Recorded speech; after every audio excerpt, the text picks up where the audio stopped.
comenzar con este oro. En cuanto a la necesidad para la salvación, muchos se preguntan, ¿por qué debo yo ser salvo en el evangelismo? Es una respuesta que se recibe a veces. Pablo lo va a aclarar. Según su punto de vista como un cristiano judío, ¿quién es? Él es un cristiano judío. Él tiene la base del Antiguo Testamento. Entonces él comienza: el justo por la fe vivirá, o de la fe vivirá. Algunos dicen que es el justo de la fe de Jesús. Por ejemplo, en la teología de Pablo vamos a mirar a si es la fidelidad de Jesús que es la base, o si es la fidelidad nuestra que es la base. Hay verdades en ambas direcciones. Entonces vamos a mirar a Sí, ya está. Entonces aquí, más el justo de la fe vivirá, de la fe de Jesús, es decir, es de lo que Pablo quiere decir, su fidelidad, o de la fe nuestra. Él lo va a desarrollar. Pero de todas maneras, porque hay necesidad de todo eso. Es donde él va con lo que sigue en este capítulo. Porque la ira de Dios se revela desde el cielo contra toda impiedad, injusticia de los hombres que detienen con injusticia la verdad. Entonces, si se revela con la ira, hay que tener alguna manera de satisfacer a Dios. Esta es la base de lo que Pablo dice aquí. Yo voy a pedir que alguien nos lea. Va un poco más allá. Voy a abrir qué bueno. Gracias. Son 25 para crédito, pero vamos a poner todos en grupos. Entonces, al no querer el crédito, todavía pueden hacer el trabajo de grupo. El problema que no están contemplando estudiantes de tercer y cuarto año, lo que traer ahora. Y eso es primer año nada más. Primer año no más. Ok, bien. Porque yo pensé, ¿cómo es que hay más? Ok. Alguien léanos pues de 18 hasta 23. 18 a 23. Romanos 1, claro. Sí. Porque la ira de Dios se revela desde el cielo contra toda impiedad e injusticia de los hombres que detienen con injusticia la verdad. Porque lo que de Dios se conoce les es manifiesto, pues Dios se lo manifestó. Porque las cosas invisibles de Él, su eterno poder y deidad, se hacen claramente visibles desde la creación del mundo, siendo entendidas por medio de las cosas hechas, de modo que no tienen excusa. Pues, habiendo conocido a Dios, no le glorificaron como Dios, ni le dieron gracias, sino que se envanecieron en sus razonamientos, y su necio corazón fue entenebrecido. Profesando ser sabios, se hicieron necios, y cambiaron la gloria del Dios incorruptible en semejanza de imagen de hombre, corruptible, de aves, de cuadrúpedos y de reptiles. Ok. Y entonces este es el problema que él quiere aclarar. El problema es ¿qué fue la meta original de Dios? Las cosas invisibles de Él, su eterno poder, su deidad, se hacen claramente visibles desde la creación del mundo, entendido por medio de las cosas hechas, de modo que no tienen excusa. Nadie tiene excusa, si quiere decirlo así. Pero no tienen excusa. Entonces, si no tienen excusa, ¿no tienen excusa para qué? Ahí está, ira de Dios que viene. No tienen excusa para escapar de la ira de Dios. ¿Y por qué? Porque Dios se le ha revelado. Pues habiendo conocido a Dios. ¿Qué es ¿Cuándo?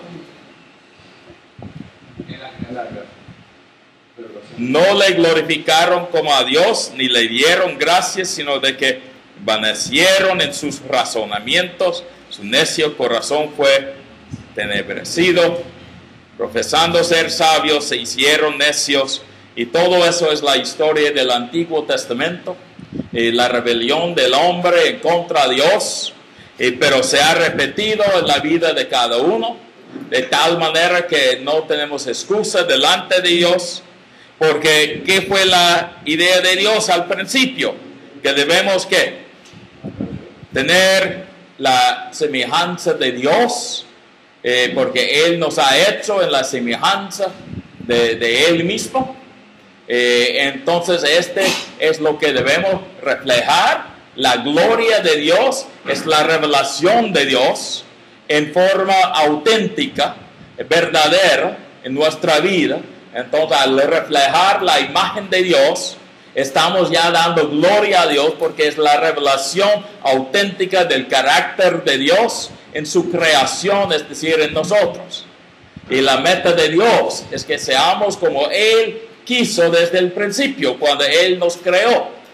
Y entonces Él quiere que el resplandor de su carácter se demuestra por medio de nosotros.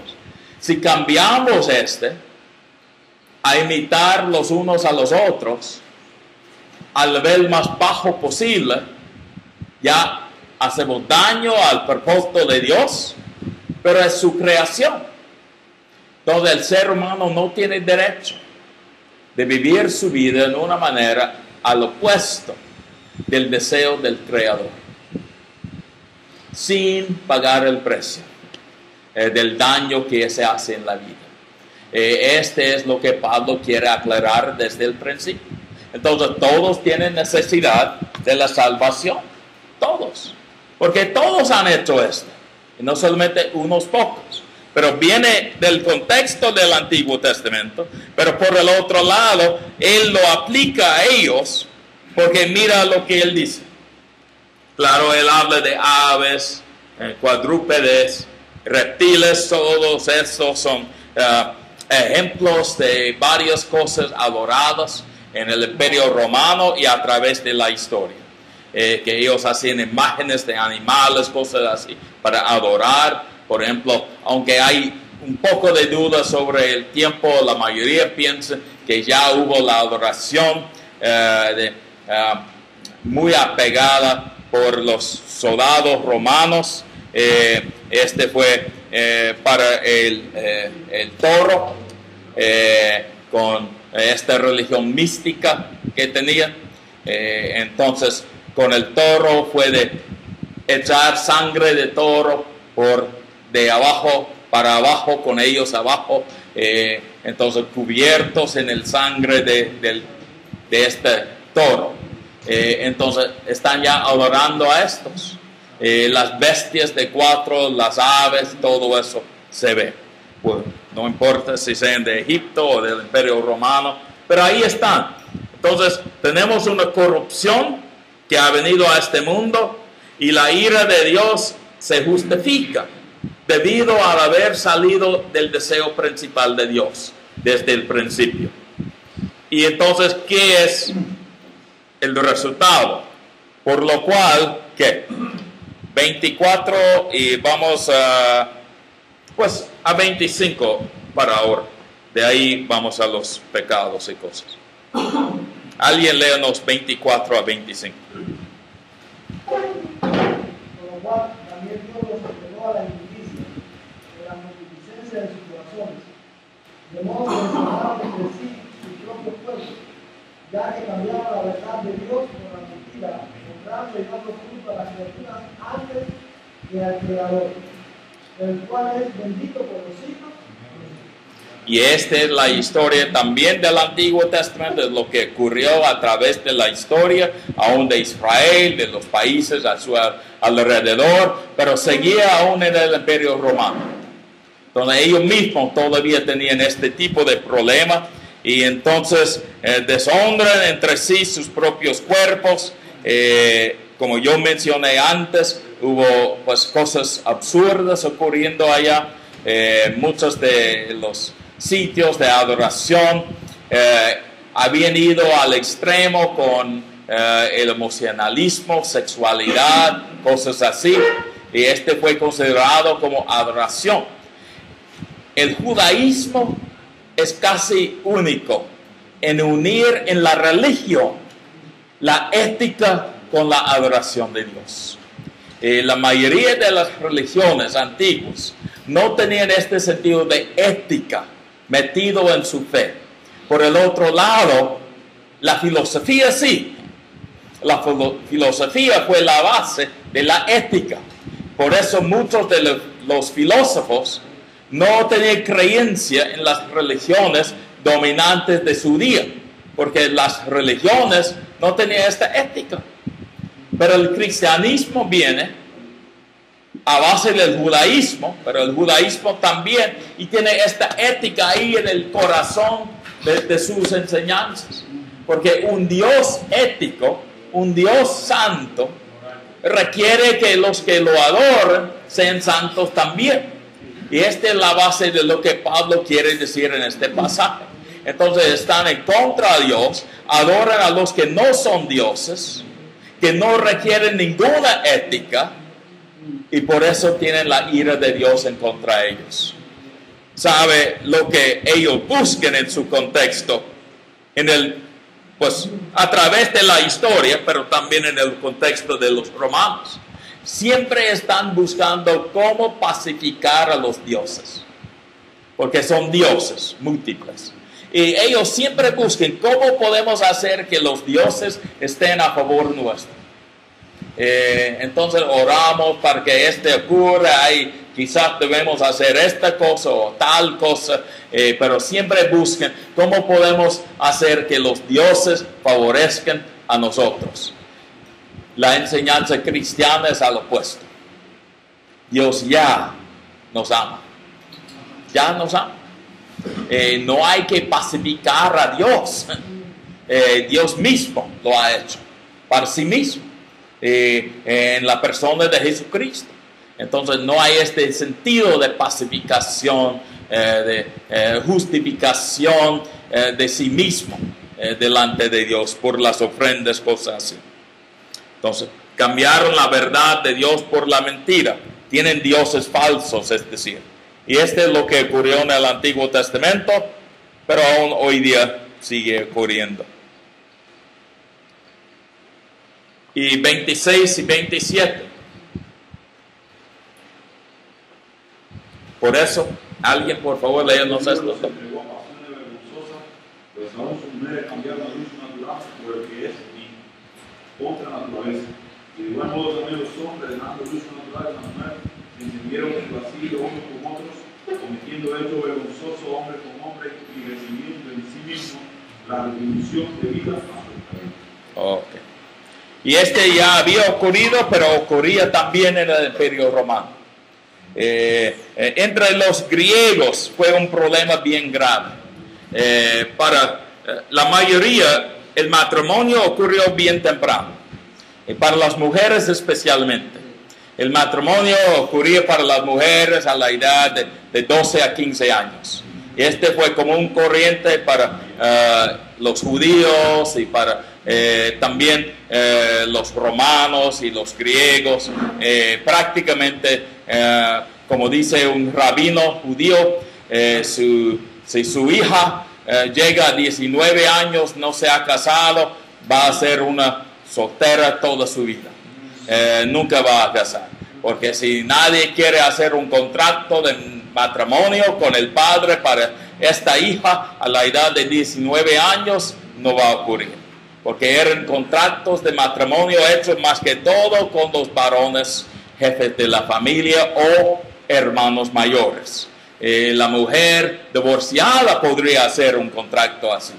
Pero en el Imperio Romano, no en el judaísmo. Solamente en el Imperio Romano. Pero por el otro lado, los hombres, para los judíos y los romanos, por lo general se casaba de 18 a 22, 23 años de edad. Es decir, más o menos 20 años, con unos años por cada lado. Pero para los griegos fue más tarde, de 25 a 30 años. Por eso fue tan común para los griegos de tener relaciones inmorales antes de casarse. Y a veces aún con hombres, a veces con mujeres. Y se pasó a la cultura romana más y más. Pero los griegos tenían más inmoralidad dentro de su cultura en sí, debido a postergar el matrimonio. ¿Qué ha ocurrido aquí al postergar el matrimonio? ¿No hay más y más problemas con relaciones sexuales antes de casarse? Si al postergar el matrimonio, ocurre en toda sociedad. Hay más y más problemas. No es decir que no debemos postergar el matrimonio, pero debemos darnos cuenta del precio. Y el precio es que tendremos más y más problemas de este tipo. Ocurrió en aquel entonces también. Pero algunos decían, como a veces uno puede aún ir a un templo pagano y adorar por tener relaciones sexuales con las prostitutas allá, que el sexo no fue algo malo en ningún caso. Es decir, no importaba casado o qué.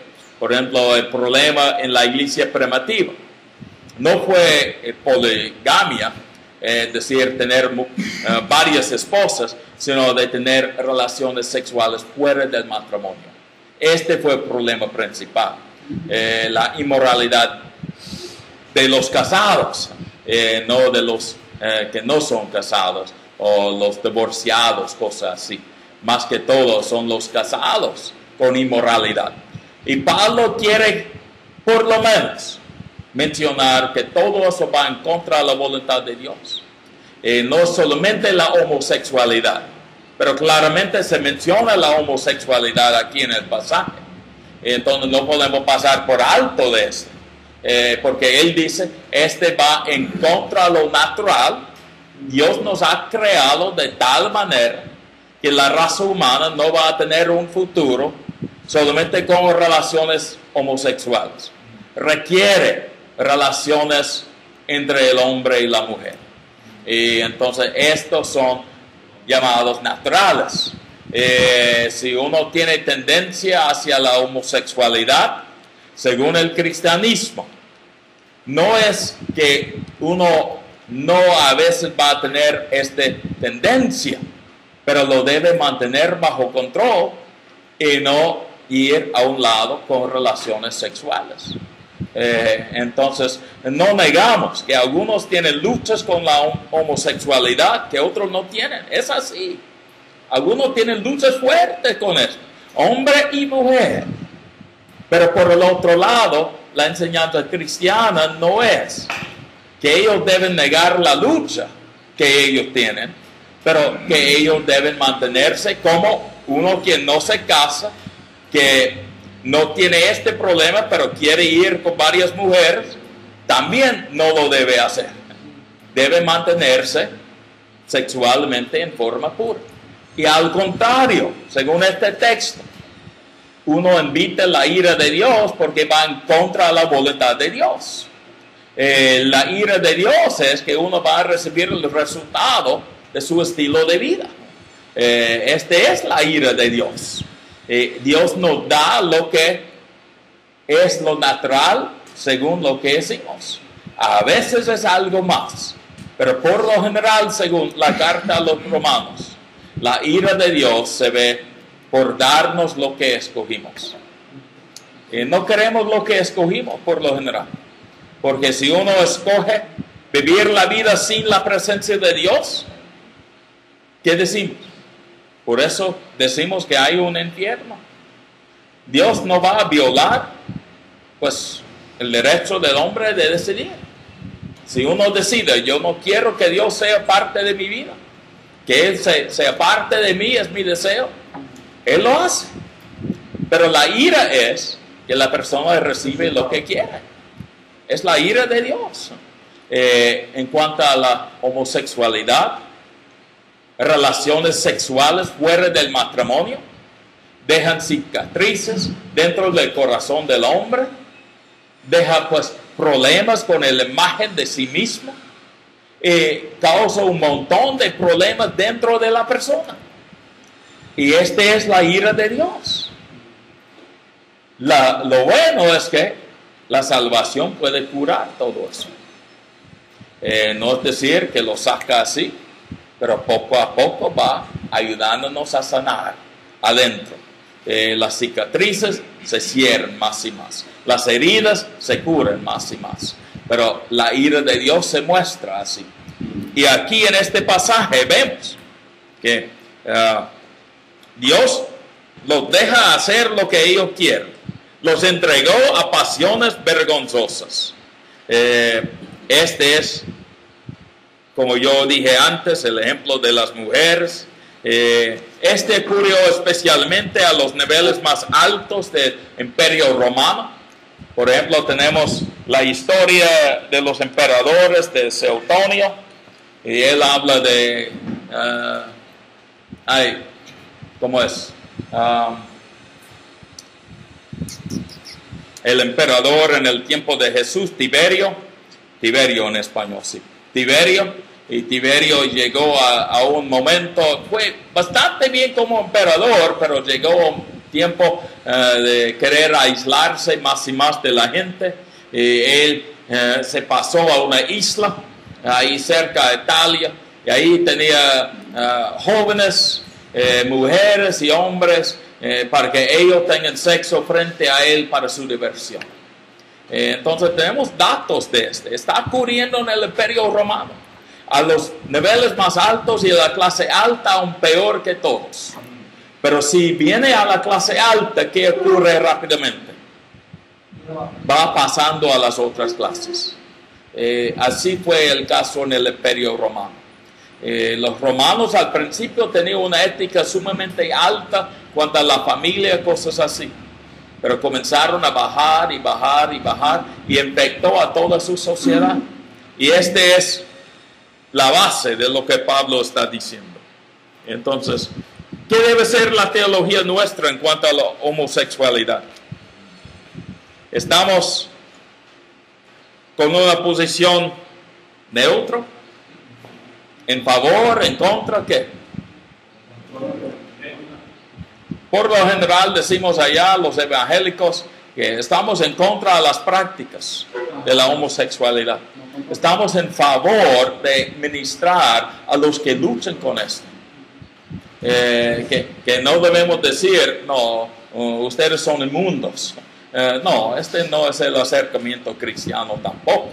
Pero por el otro lado, aunque intentamos ayudar a estas personas, no aprobamos el estilo de vida. Las tendencias es otro asunto. Las tendencias la persona a veces no escoge. A veces sí, pero a veces no. Hay pruebas de que a veces ellos no escogen estas cosas. Como con el alcohol. A veces la persona tiene tendencia en su trasfondo. Su familia tiene tendencia de abusar al alcohol, de tomar demasiado. Hay tendencias, pero por el otro lado, uno no tiene que dejar libre cada tendencia en su trasfondo. Este es lo que decimos en cuanto a la homosexualidad. Es un pasaje clave.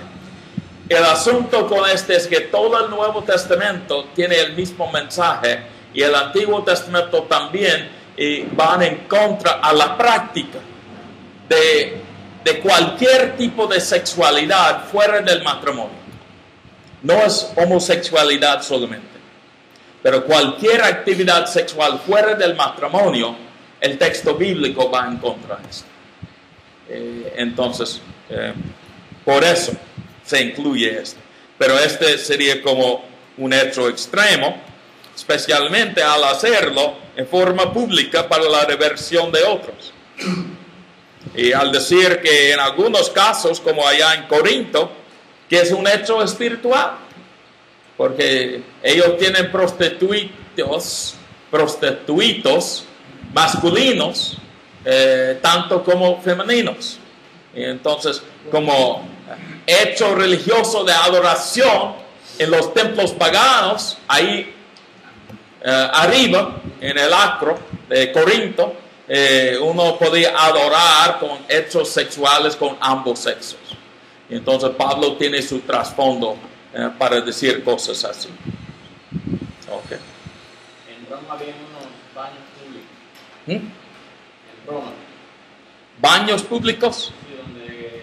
Sí, hubo baños públicos. Yo tengo fotos de varios baños de Caracola, de Domiciano, de varios allá.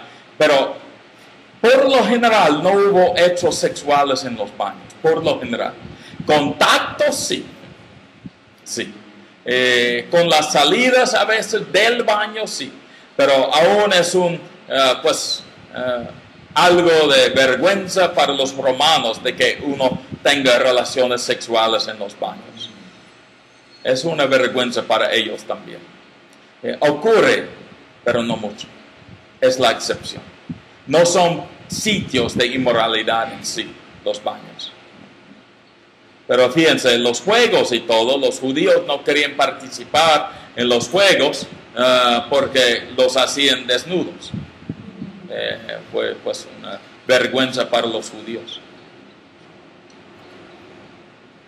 Okay.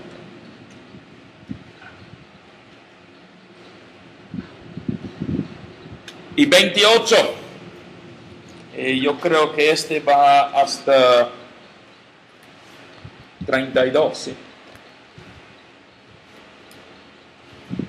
Alguien, por favor, léenos 28 a 32. No probaron tener en cuenta a Dios para nada, tener en cuenta a Dios, Dios les entregó una mente reprobada para hacer cosas muy bien, estando atestados de toda injusticia, fornicación, perversidad, avaricia, maldad, llenos de envidia, homicidios, contiendas, engaños y malignidades, murmuradores, detractores, aborrecedores de Dios, injuriosos, soberbios, altivos, inventores de males, desobedientes a los padres, necios, desleales, sin afecto natural, implacables, sin misericordia, que habiendo entendido el juicio de Dios, que los que practican tales cosas son dignos de muerte, no solo las hacen, sino que también se complacen con los que las practican.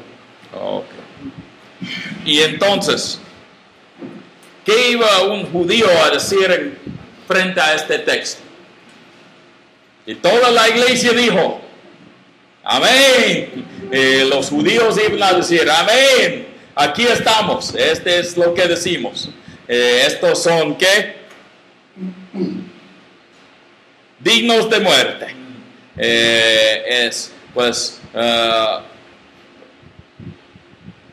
En este sentido, es un afronte a la honra de Dios. No deben de actuar así, no deben de vivir una vida así. Todo eso ellos habrían dicho. No, tienes verdad, todo este pecado. Por eso los no judíos merecen ser odiados, merecen ser aún muertos. Entonces Pablo está poniendo en claro que él no tiene ningún problema en decir que muchos están en un pecado tan horrible que sí, merecen todo eso. Pero luego en el capítulo 2, él va a cambiar un poco. Él va a decir, por lo cual eres inexcusable, oh hombre, quien quiera que seas tú que juzgas, que juzgas. Porque él dice, sino que también se complacen con los que las practiquen. Es decir, todos estos que son tan malos pecadores merecen la ira de Dios, lo reciben, y toda la iglesia judía decía amén, amén, amén, y luego él va a decir, y ustedes lo han hecho también. Ay, no, y este es el problema, porque si ellos dicen amén a ¿qué van a decir si son culpables? Entonces él está intentando derrubar un poco, de quitarles este sentido de arrogancia, de pensar que ellos son mejores que los demás. Okay. Parece que está usando una táctica parecida a la que hizo el profeta con Amós, por ejemplo, cuando Amós va a todos los países alrededor de Israel, de Judá, y luego él dice, sí, y ustedes también son culpables. Sí. Israel. Sí, sí. Ahora, según el contexto, Natán. todos tenemos algunos Cuando Pablo no entiende la cultura y todas estas prácticas, podemos ir a la luz pública. Sí. Cuando él dice, aquí puede estar exento de no hacer dicha práctica, pero si está en una cultura que te complace observar, aunque no, ya te hacen partícipe Sí. de nada modo, o sea, Dios te va a censurar también, no tienes excusa porque sexualmente no interviene físicamente, pero tus apetitos internos están aumentando. Sí, la parte final es algo clave, sino que también no solo las hacen, sino que también se complacen con los que las practican. Ay, no, este ya es otro asunto. Entonces, si uno asiste a los juegos, ¿qué diré este? Si uno mira esto en la televisión y dicen, no, pues aquí estoy yo, estoy solamente mirando. ¿Qué cosa es con esto? Y es un problema en mi país con esto. Porque varios cristianos han bajado su ética para ir a películas, sitios así que en verdad no son compatibles con nuestra fe. Sí. Okay. No estoy diciendo que ninguna película es compatible, pero algunos sí, no son. Entonces él entra en el capítulo 2. Por lo cual eres inexcusable, hombre.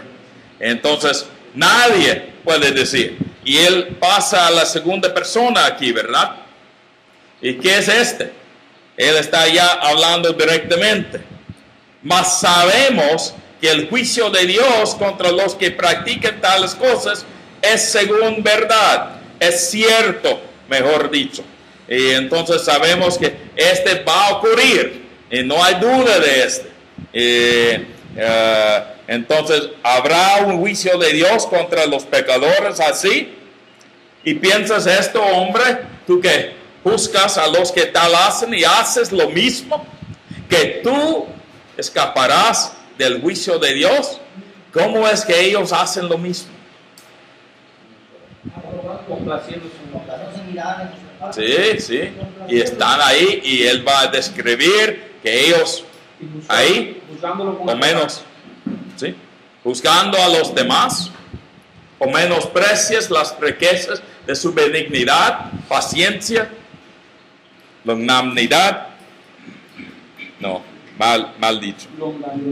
Sí, me suena. No lo quiero decir, pero me suena. Ignorando que su benignidad te guía al arrepentimiento. Entonces, pero por tu dureza y tu corazón no arrepentido, atesoras para ti mismo ira para el día de la ira y de la revelación del justo juicio de Dios, el cual pagará a cada uno conforme a sus obras, vida eterna a los que que perseverando en bien hacer buscan gloria y honra e inmortalidad, pero ira y enojo a los que son contenciosos, no obedecen a la verdad, sino que obedecen a la injusticia. Y ahora mira al cambio. Entonces ahora no son los pecados mencionados solamente, ¿verdad? ¿Cuáles son los pecados ahora? Mira el versículo 8.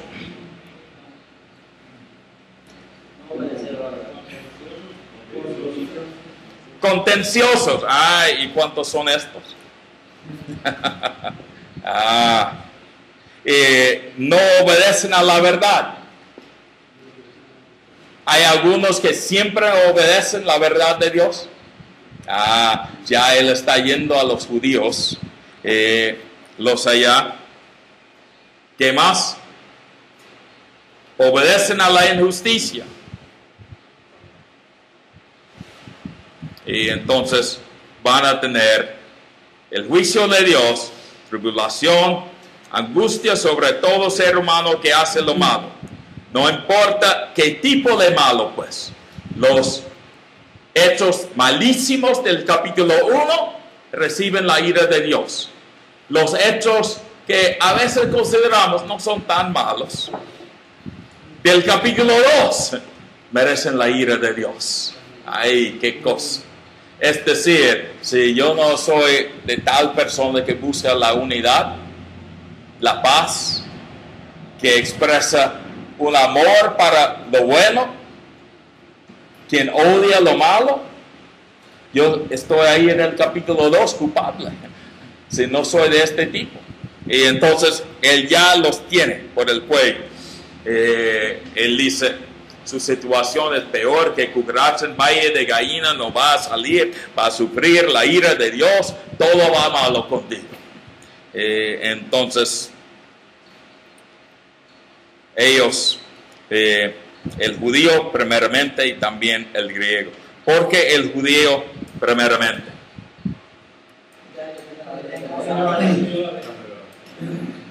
Con más conocimiento viene más responsabilidad. Entonces ellos tenían más revelación, entonces tienen más responsabilidad. ¿Qué diríamos nosotros hoy día? Porque el caso nuestro no son judíos, ¿verdad? Ustedes tienen un montón de judíos cristianos por acá y judíos no cristianos por acá. Un montón de gente. No. Ni suman a 100,000 aquí en el país, ¿verdad? Sí. Hay algunos, yo sé, pero no son tantos. Pero por el otro lado, no es el problema suyo. No. Pero ¿qué de los cristianos que tenemos la herencia? Si hacemos nosotros las cosas en contra de Dios, ¿no debemos por lo menos pensarlo bien? Si no encontramos un sitio de arrepentimiento, que la ira de Dios va a caer sobre nosotros también. Yo lo he visto, ustedes lo han visto. Si los cristianos se desvían del camino de fidelidad a Jesús, ¿qué ocurre en su vida? Ellos escapan los resultados de sus hechos. De ninguna manera. Hay un caso terrible que ha ocurrido en una iglesia. Es uno de los casos peores que yo he oído durante estos días. Lo que ocurrió es que el pastor tuvo pues un encuentro romántico con la esposa del jefe de los diáconos. Pero por el otro lado, el diácono tenía pues su aventura romántica con una miembro nueva. Y la esposa del pastor tenía un encuentro con otro diácono. Todo en una sola iglesia.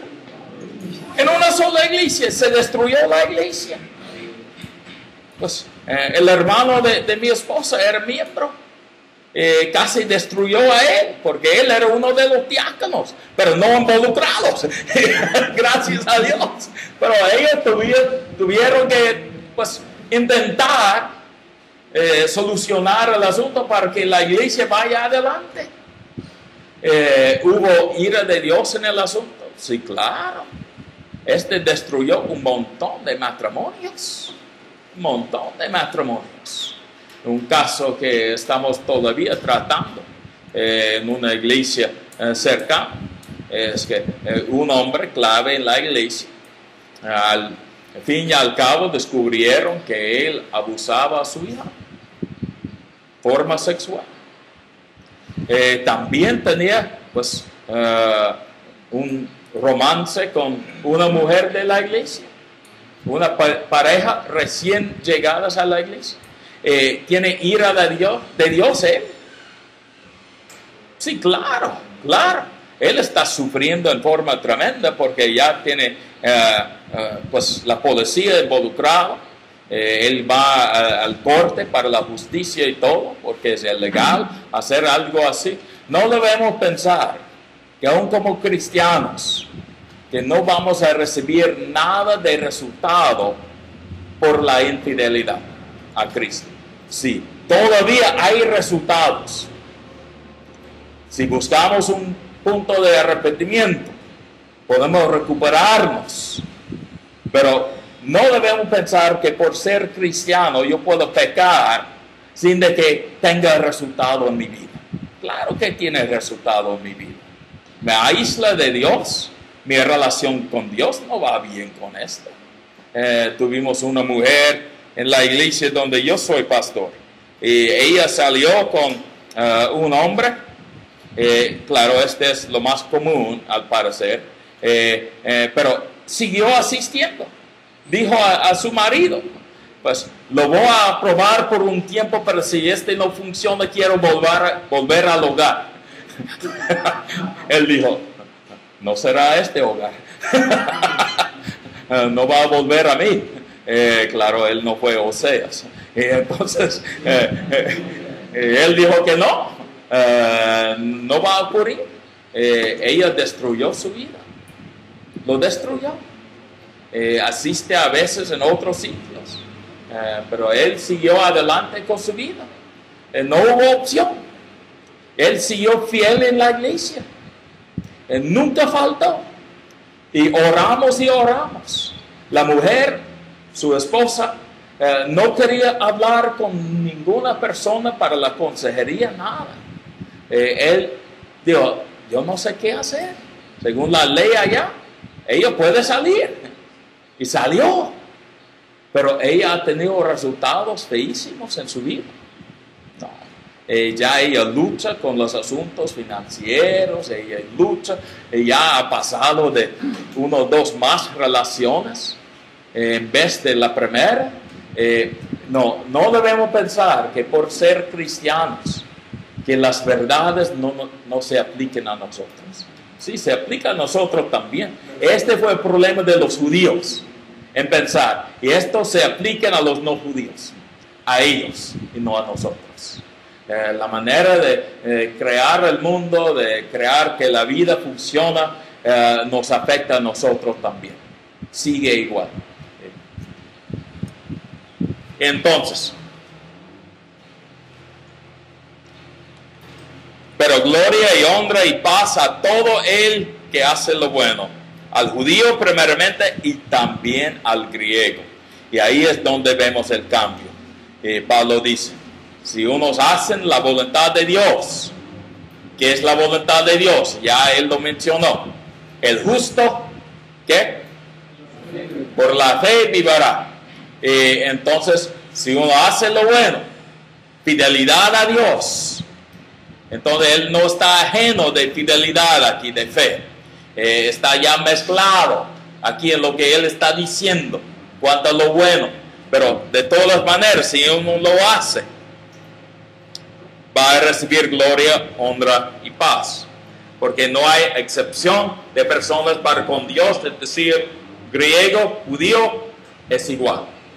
No hay excepción. Si uno hace la voluntad de Dios, no importa cómo nace, nada así. Y ahora él está intentando hacer aceptable la idea de los no judíos entrando así en el pueblo de Dios. Entonces él sigue para decir, porque todos los que sin ley han pecado, sin ley también perecerán. Y todos los que bajo la ley han pecado, por la ley serán juzgados. Es decir, según la revelación que hemos recibido, seremos juzgados. Entonces lo hace en forma bien claro ahí. No son los oidores de la ley, son los justos delante de Dios, porque son los justos que vivirán, no que oirán en cuanto a la fe. Los que viven la fe, la fidelidad, no los que escuchen a la fe en este sentido.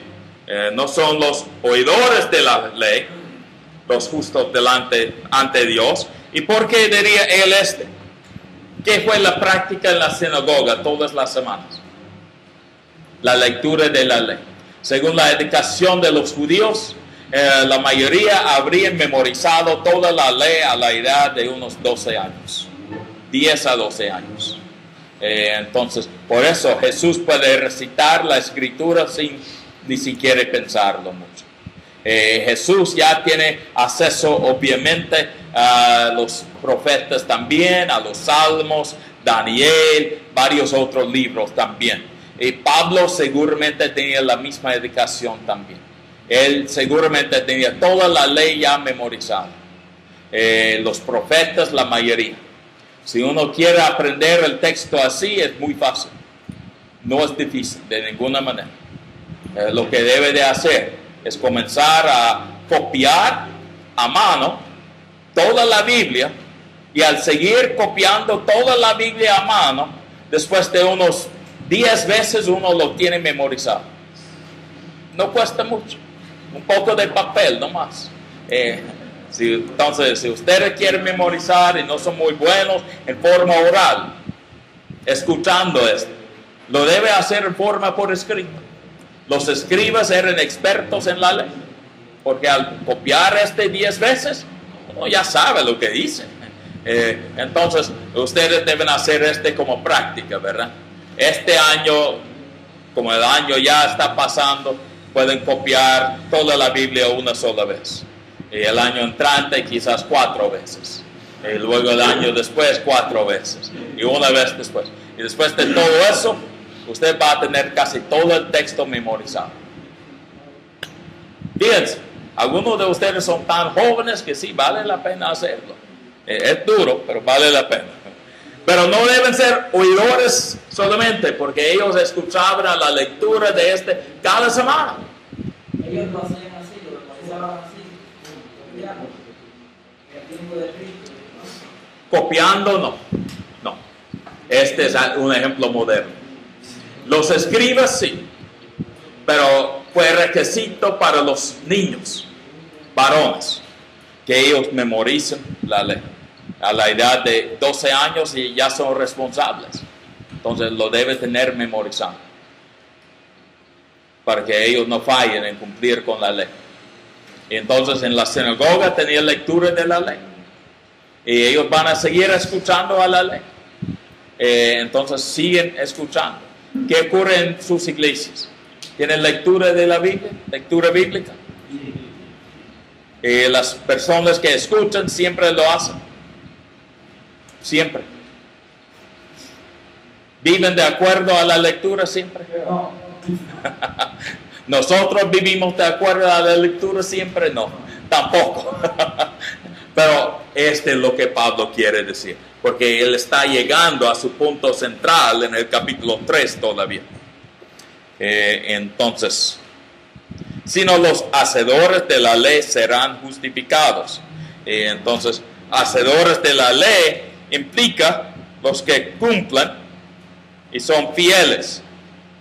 Porque cuando los gentiles que no tienen ley hacen por naturaleza lo que es de la ley, estos, aunque no tengan ley, son ley para sí mismos, mostrando la obra de la ley escrita en sus corazones, dando testimonio a su conciencia, acusándoles o defendiéndoles sus razonamientos en el día en que Dios juzgará por Jesucristo los secretos de los hombres conforme a mi evangelio. Es decir, este es lo que él predica. Él predica que los gentiles que no son judíos no tienen la ley por herencia, pero cuando tienen la ley adentro, viven de acuerdo a lo que ellos entienden de Dios. Han escuchado al evangelio de Pablo, pero no entienden toda la ley de los judíos. Y ellos viven de acuerdo. Dios va a reconocer y va a juzgarles como justos, porque vivirán por la fe. Y no por la ley, sino la fe. Y entonces él forma la base de su enseñanza. ¿Cómo se aplica a la iglesia de hoy?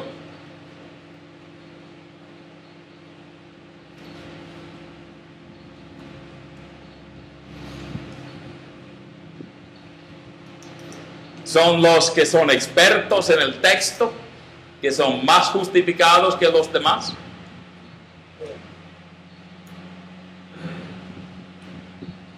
Yo recuerdo un diácono que yo tuve. Él era muy anciano, se retiró en verdad, se jubiló, mejor dicho. Se jubiló como diácono debido a su salud. Pero todos los días él iba al hospital y él visitó a cada persona en el hospital. Todos los días. Luego él fue al hogar de ancianos. Visitó a todas las personas ahí en el hogar de ancianos, todos los días. Yo estuve ahí como un pastor de 25 años de edad. Entonces, ¿quién era el más espiritual? Él no sabía mucho del texto. Él trabajó pues con los árboles y esta empresa de madera y todo. Y él no tuvo casi nada de educación. Su estilo de hablar era bastante, no fue sofisticado, voy a decirlo así. Muy del campo de allá. Entonces él podía leer, pero no tan bueno. Pero ¿quién era el más espiritual? Y no hubo duda. Esta fue una enseñanza tremenda para mí, para entender que siempre yo tendré miembros en mi iglesia que son más como Cristo que yo, que son rectos, para que yo anhelo a ser más como Cristo como ellos son. El pastor nunca va a ser la persona más espiritual en la iglesia. En algunos asuntos quizás con más conocimientos, pero la persona más espiritual, lo dudo. Mi mamá, ella pasa horas y horas orando, ya tiene 80 y pico años, pero ella ha enseñado en una escuela para los que no tienen inglés, vienen al país, tienen que aprender inglés, ha tenido un estudio bíblico de hogar por años y años, asiste ahora, no lo enseña, pero ella ora y ora y ora, y ella sabe del texto, y sabe que al ir a mí, la casa de mis padres, me doy cuenta muchas veces, yo debo aprender aún más de mi mamá, porque en algunos asuntos ella es mucho más allá con el Señor que yo. No importa lo que yo sé, lo que yo he estudiado, lo que yo hago, muchas veces ella es mucho más allá que yo. Y hay personas de este tipo. En este sentido, somos juzgados de acuerdo a lo que hemos recibido, pero no tiene que ser algo aprendido a este nivel como los judíos sabiendo todo el texto. Es algo escrito en el corazón y viven de acuerdo a lo que ellos tienen como revelación, da resultado. Yo he visto cristianos que no tienen Biblia, no tienen opción de Biblia. Aún una iglesia donde no hubo ni una sola Biblia en toda la iglesia en la África, en el país de Malawi. Pero ellos se lanzaban para ir adelante. Ellos habían alcanzado un buen número de unos 30, 40 personas en un pueblo que no tenía otro testimonio, ni una sola Biblia. Pero ellos hablaban de su experiencia con Jesucristo. Y bebían de tal manera que una bruja allá, ella pues se entregó a Jesucristo. Tuvimos la quema, un fuego para quemar todas sus cosas ahí, porque ella dijo, no puedo seguir con y seguir a Jesucristo. No es el nivel de entrenamiento, nada más así, que mide su fidelidad con Jesucristo. Debe ser de ayuda. El judío primeramente debe ayudarnos, pero no debemos darnos cuenta, no debemos pasar por alto de que varios viven de acuerdo a la revelación que ellos ya tienen y a veces son más allá que nosotros en varios asuntos de su vida. ¿Cómo se aplica Pues no, vamos adelante. El tiempo ya se va.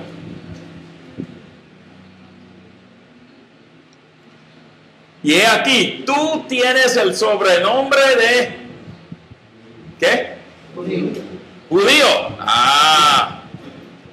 Entonces ya sabemos el tú. Por eso yo dije antes, judíos, en este caso. Tú tienes el sobrenombre de judío y te apoyas en la ley. Son expertos en la ley, estudian en la ley. La palabra en verdad, apoyas, no es tanto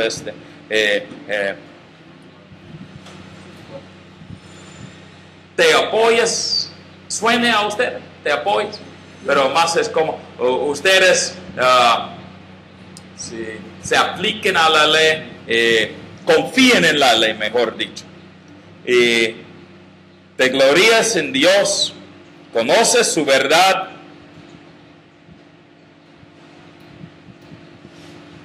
instruido por la ley, apruebas lo mejor, confías en que eres guía de los ciegos, luz a los que están en tinieblas, instructor de los indoctos, maestro de niños.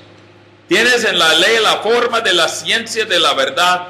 Tú pues, que enseñas a otro, ¿no te enseñas a ti mismo? Tú que predicas que no se ha de hurtar, ¿hurtas? Tú que dices que no se ha de adulterar, ¿adulteras? Tú que abominas de los ídolos, ¿cometes sacrilegio? Y él sigue así. Y entonces todo eso. Tú que te jactes de la ley, con infracción de la ley deshonras a Dios. Porque como está escrito, el nombre de Dios es blasfemado entre los gentiles por causa de vosotros. ¿Cómo se aplica a los cristianos? Él está diciendo a los judíos, tú tienes este papel en el mundo, deben ser la luz del mundo, tienen la misión para el mundo, pero al opuesto el resultado es que tú no haces la ley tampoco. Tú estás enseñando todo eso, pero no lo haces. Y mira aquí, ¿qué es el fin? El nombre de Dios es blasfemado entre los no judíos por causa de vosotros. ¿Y qué es el caso con los cristianos? ¿Somos causa de que los demás blasfemien el nombre de Dios? ¿O somos causa de que ellos vengan a Jesucristo?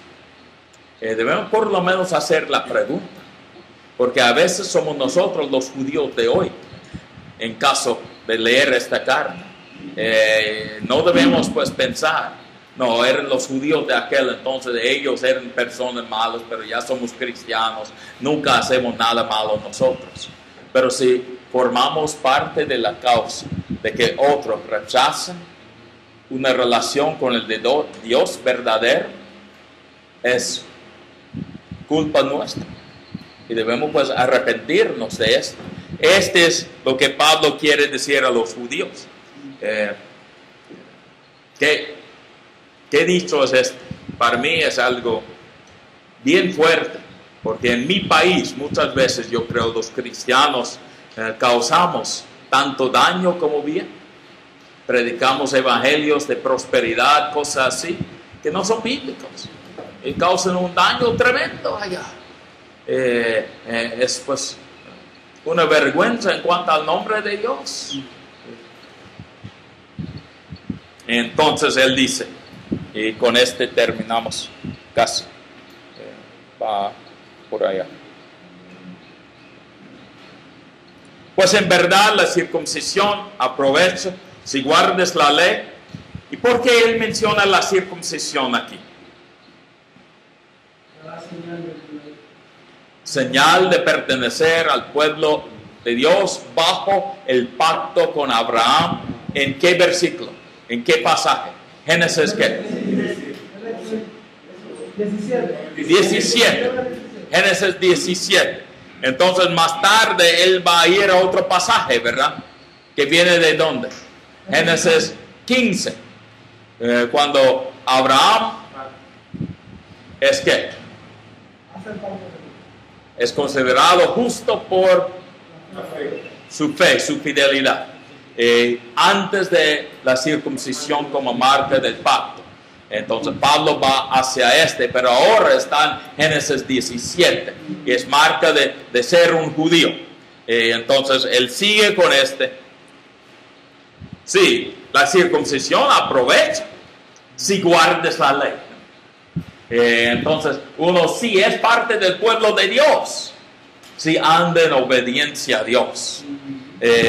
Pero si eres transgresor de la ley, ¿hay un pacto o no? Tu circuncisión, ¿qué? Viene a ser incircuncisión.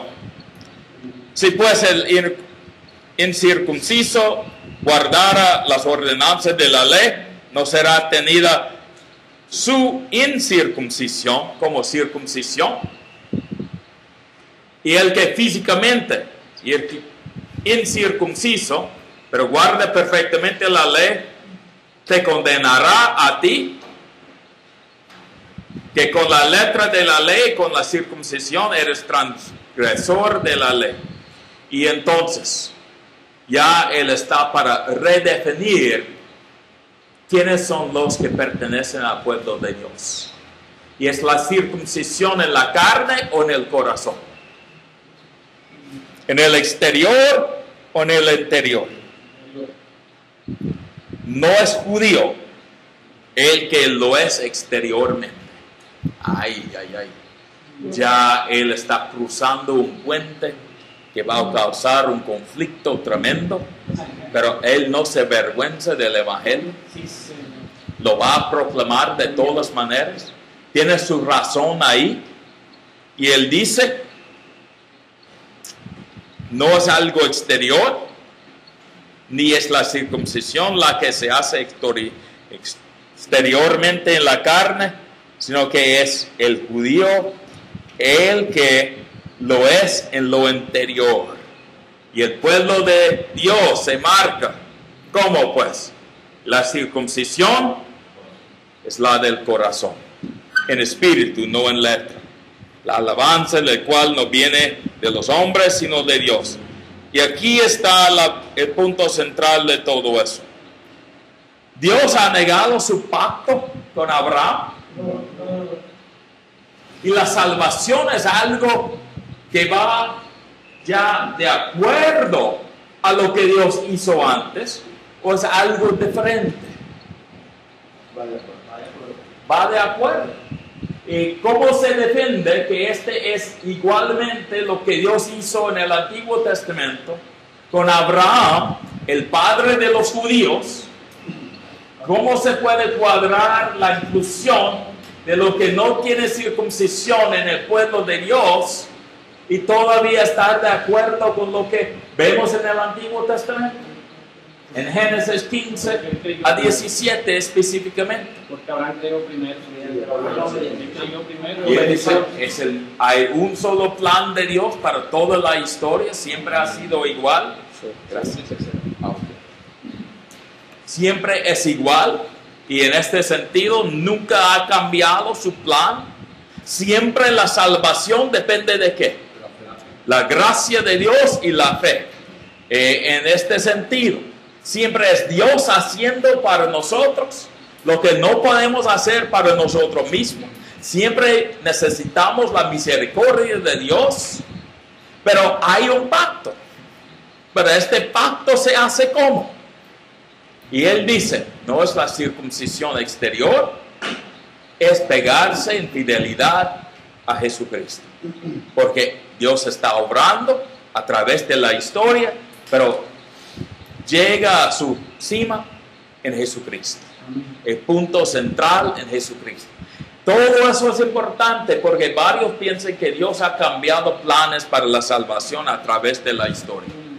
Que Dios salvó a los judíos por vivir de acuerdo a tal cosa. Ya estamos en periodo de gracia, ya es otra manera de salvar a la gente. Y Dios pues intentó este plan, no dio resultado, él dijo, debo yo pensar en otro plan, porque este no está dando buen resultado. ¿Qué puede ser el plan B? Porque el plan A ya no funcionó. Él dice, el plan B, quizás mandaré a mi hijo, quizás este funciona. Y entonces él intenta un plan B, y este da resultado, él dice, qué bueno, al fin y al cabo yo alcancé un plan, fracasé varias veces, pero ahora sí funciona. Y este no es el Nuevo Testamento ni el libro de Romanos. Lo que Pablo quiere decir, que es el mismo plan de Dios desde el principio, se acuerda con el plan con Abraham, pero es una circuncisión de corazón y no exteriormente. Los judíos se habían pegado demasiado a los símbolos exteriores. Y él dice, no, es el interior. Y siempre es por comprometerse con Dios por la fe. Y lo que vemos es Dios supremamente ha trabajado en la persona de Jesucristo. Y entonces es por la fe en lo que Dios ha hecho en Jesucristo. Porque ya tenemos la revelación, no podemos pretender de que no haya esta revelación, ya está en Jesucristo. Entonces creer en lo que Dios nos ha mostrado en Jesucristo. Él mismo viniendo para hacer lo necesario para la salvación nuestra. En este sentido, es el mismo plan de Dios a través de todos los siglos. Nunca va a cambiar. Siempre Dios va a salvarnos. Y no hay varios planes de Dios. ¿Y cómo lo va a hacer? Él mismo lo hará. Lo hizo en Jesucristo. Entonces es el mismo plan de Dios. Se acuerda con el Antiguo Testamento, se acuerda con Abraham. Pero el símbolo no es externo, es interno. Es interno. Lo malo con este es que un símbolo interno es difícil. Muy difícil de controlar. Y por eso buscamos tantas veces símbolos exteriores.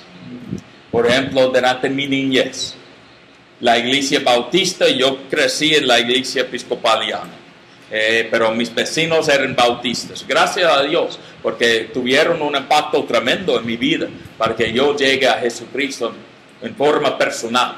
Pero de todas maneras, la religión que yo aprendí de los bautistas fue de que uno no debe fumar, no debe tomar, no debe hacer nada de gozo.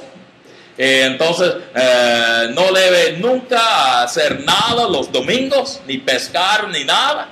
Y así uno es un buen cristiano a no disfrutar de las cosas buenas de la vida. Son cosas externas, ¿verdad? Todas son cosas externas. Es posible que sean cosas buenas, pero son cosas externas. Y siempre es más fácil manejar las cosas externas. Pero las cosas internas son las que maneja Dios.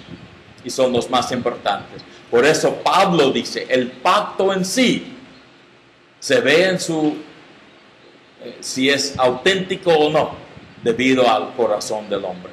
Algo interior y solamente Dios sabe. Y ahí vamos al capítulo 3. Llegamos casi al fin de la hora. Y entonces estamos más